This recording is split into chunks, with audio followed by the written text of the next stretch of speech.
ওয়ালাইকুম রহমতুল্লাহ। প্রিয় দর্শক, কেমন আছেন? আশা করি ভালো আছেন। প্রিয় দর্শক, ঢাকা সহ দেশের বিভিন্ন স্থানে ভূমিকম্পর ভয়াবহ অনুভূত।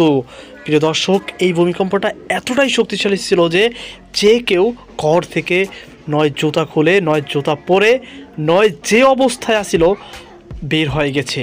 তো প্রিয় দর্শক, চলুন আমরা বিস্তারিত তথ্য জেনে নিই এই ভিডিওটির মাধ্যমে। প্রিয় দর্শক, রাজধানী ঢাকা সহ দেশের বিভিন্ন এলাকায় ভূমিকম্প অনুভূত হয়েছে।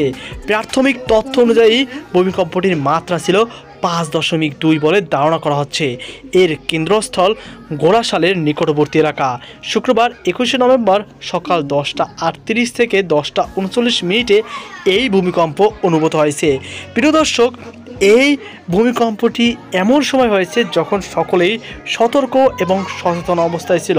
আমরা এর আগে কয়েকটি ভূমিকম্প দেখেছি যেটি রাত্রেই হয়েছে, সেটি অনেকেই অনুভূত করতে পারেনি, কিন্তু এই ভূমিকম্পর ভয়াবহতা এতটাই দরুণ ছিল যে সকলে মনে করেছে যে এর মাধ্যমে কিয়ামত অনুষ্ঠিত হবে এবং কিয়ামত এমনভাবেই হঠাৎ করে হবে যা সমস্ত পৃথিবী তছনছ করে দিবে।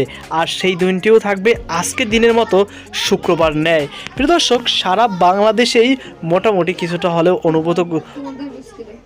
অনুভূত করেছে এই বাংলাদেশের নাগরিকরা। তো প্রিয় দর্শক, এই ছিল আমাদের সর্বশেষ আপডেট। এই নিয়ে আপনার কোনো মতামত থেকে থাকলে অবশ্যই কমেন্টে জানাবেন। এখানে দেখতে পাচ্ছেন আরও বিস্তারিত আসছে, কোথাও ক্ষয়ক্ষতি হয়েছে কিনা, যদি হয়ে থাকে অবশ্যই আমরা সেটি আপনাদেরকে জানাবো। সকল ভালো থাকুন, সুস্থ থাকুন। আজকে পর্যন্তই, আল্লাহ হাফেজ।